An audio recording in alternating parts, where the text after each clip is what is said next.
Here at Mystery History, we cover the unexplained areas of antiquity, either ignored, avoided, dismissed, or simply given an incomplete or often illogical historical lifeline of existence by mainstream academia, particularly those which we have covered of significant size, quarried from many miles away, now often immovable, and once transported and either erected or placed atop one another seemingly effortlessly. We were, in a past series of investigations, looking into an interesting quarry within the Bazda cave system on the edge of Turkey, a place with particularly good granite and a proven source of stone for numerous megalithic sites many miles around. Later proven by us via the preserved linkages in tool marks to have been used by more than one group, as if they had coalesced at this particular site. Yet, as mentioned, we have long argued that not just one advanced civilization capable of moving and cutting these incredibly monumental megalithic stones have been and gone, and we feel we have and continue to provide sufficient proof of these claims.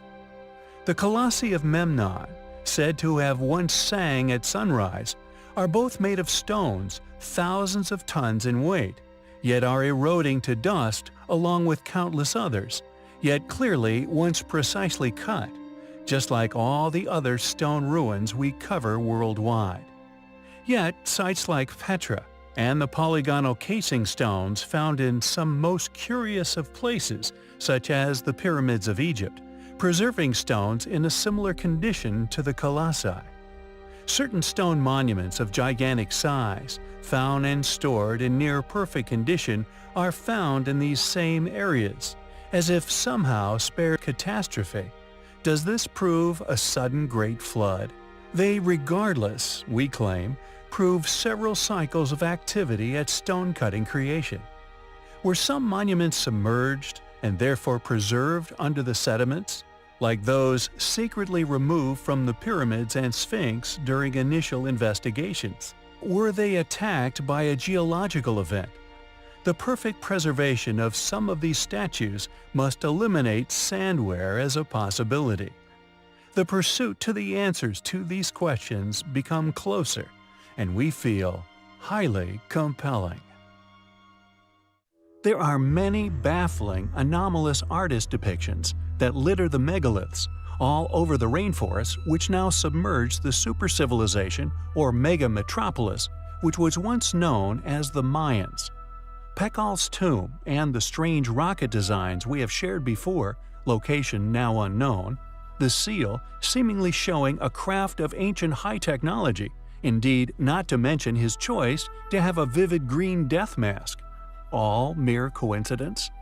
Even the stolen plaque, fortunately photographed before its mysterious theft, depicting a doomsday event.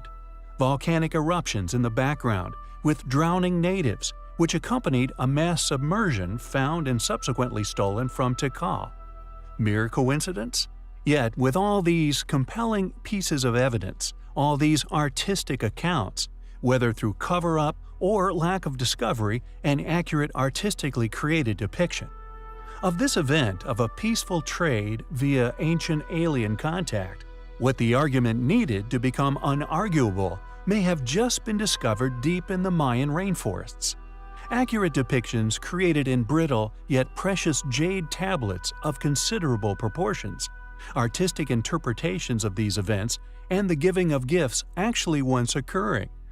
A statement released by Julia Levy, the Minister of Tourism for the Mexican state of Campeche, Luis Augusto Garcia Rosado, the highest-ranking government official to go on record confirming the discovery of this possible extraterrestrial life, said, quote, "Guatemala, like Mexico, home to the ancient yet advanced Mayan civilization, has also kept certain provocative archaeological discoveries classified, and now believes that it is time to bring forth this information."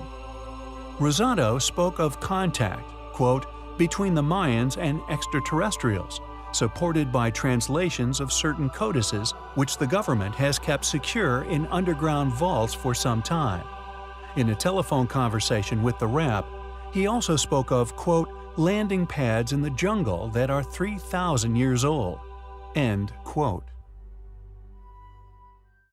There are many ancient stories derived from religious texts, which, when taken literally, are simply illogical, easily disproven as that of a symbolic nature rather than literal documentation of true events. However, there are a rare few contested as literal truth, and a handful of these for good reason. The conviction is that these events left such a lasting impression on the creators of these texts and ancient scrolls that they included them within their writings. One of these being that of the so-called legend of the Tower of Babel. Once declared as a symbol of oppression, it is now argued by many as simply being merely another symbolic myth, such as many other stories found within religious writings. However, there are numerous details which cannot escape the microscope of some investigators. And now that a brick has been found, legitimately dated to this time, and commissioned by the same claimed king, the argument for the actual past existence of this incredible structure has gained traction within even the most skeptical academic mind. A brick, stamped with the seal of the ancient Babylonian king Nebuchadnezzar II, biblically stated as the man who commissioned the construction of the tower itself, has been discovered. Dr. Irving Finkel of the British Museum said, quote, "When you look at the early chapters of the Bible, it is clear that some of it is drawn from the Judeans' own records. It incorporates narratives which they must have encountered for the first time in Babylon, some so powerful and striking that the authors who worked on the Hebrew texts incorporated them to tell their own story."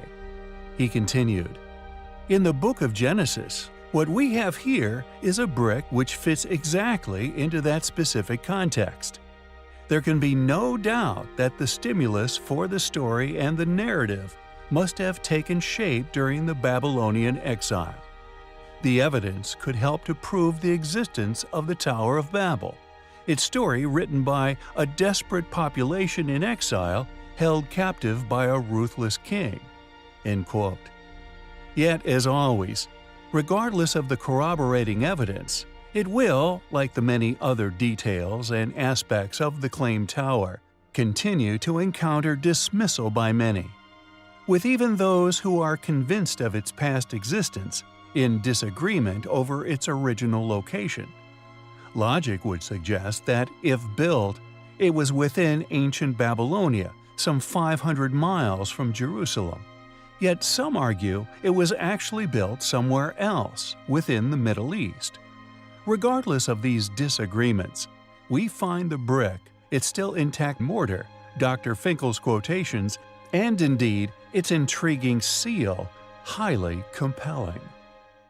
Polygonal masonry is undoubtedly a top trump argument, along with toolmark patterning, and indeed pyramidal and other structural forms which can be found across the globe, which prove there was not only once an ocean-going ancient civilization, but a worldwide, highly advanced superpower who once dominated the Earth. The proof is there for all to see, yet en masse, how they incorporate these proofs into their critical decision-making faculties is still up for debate. Yet, regardless, this proof of their past capabilities are still on display the world over, a duly awarded testament to their building prowess. Although many have attempted to explain these stones, some claiming they are of artificial or geopolymer origins, others claim they are somehow a reformed rock, from a plaster of Paris-type constituent of the original stone itself. Some even claim a plant was responsible. Any definitive answer as to how these stones were shaped and placed, or indeed any recreation of these claimed methods, elude us to this day. A lost technology from a now lost, yet once highly advanced ancient civilization. Cusco, which translates as the City of the Puma, holds some of the most exquisite and best preserved polygonal masonry to be found anywhere. Home to the famous 12-sided stone, Something which many are not aware of, however, is that it is also home to dozens of carvings and structures which were intended as artistic masonry renditions of animals, one of which, namely the puma. Academic hypothesis suggests that these creations were built by the Inca to once form the boundary walls of an ancient temple. Yet, like the countless other areas we explore here on our channel, any explanation as to how the walls were constructed, or indeed why pumas and other animals were incorporated into this enigmatic stonework, is absent from all and any academically accepted historical description of their origin. We feel that these structures were built for a reason, even stretching as far as Egypt, present as casing stones on the pyramids of Egypt themselves. They wanted future man to witness this stonework, built to last and to remain immovable. It is as if they were trying to tell us something about their existence, and indeed the true history and perhaps future fate of mankind. We find Cusco's puma, and indeed the lost knowledge itself, highly compelling. The legend of an underworld, or the inner earth, have abound historical literature and ancient belief systems, with some more serious believers in this theory who, although with nefarious intention, spent considerable funds in the pursuit of the gateway to this realm.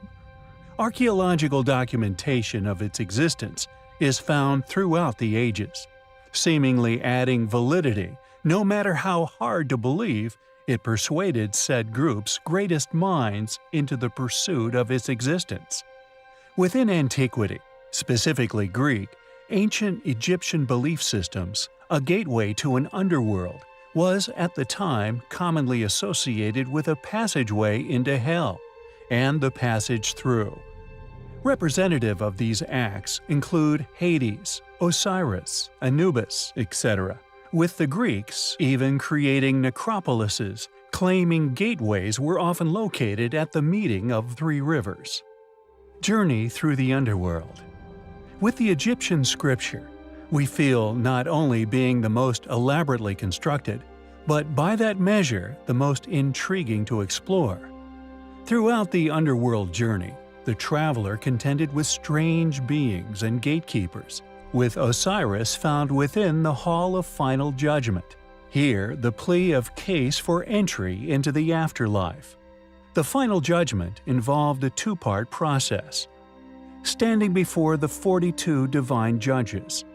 Here they stood before 42 divine judges and pleaded their innocence of any wrongdoing during their lifetime. Part 2.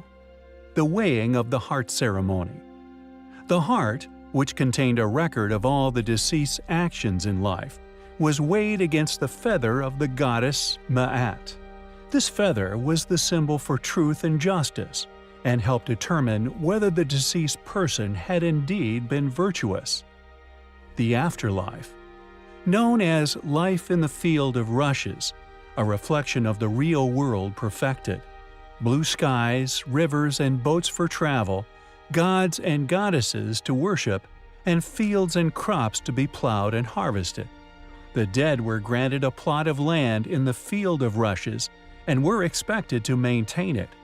However, other theories arose over the years, these far more commonly connected to the posit of inner Earth theory, with portal into the center of our planet, one in which advanced beings dwell. Probably the most famous of ventures and eventual retreats who attempted to find this portal within Antarctica. Curiously, now not only believed by the Americans, but also the Nazis as the location of the portal. Reportedly encountered craft of incredibly advanced capabilities. But there were also other attempts, more covert, only partly declassified over the years, showing an intense interest in this same area by the Third Reich, who, while in power during the Second World War, initiating a number of expeditions whose results still remain closely guarded secrets. Many have died or mysteriously vanished without a trace, looking for this elusive portal's validity. now believed to be positioned in one of the most inhospitable geographical locations on Earth. Yet its belief throughout history is undeniable, and as such is a theory which we find highly compelling.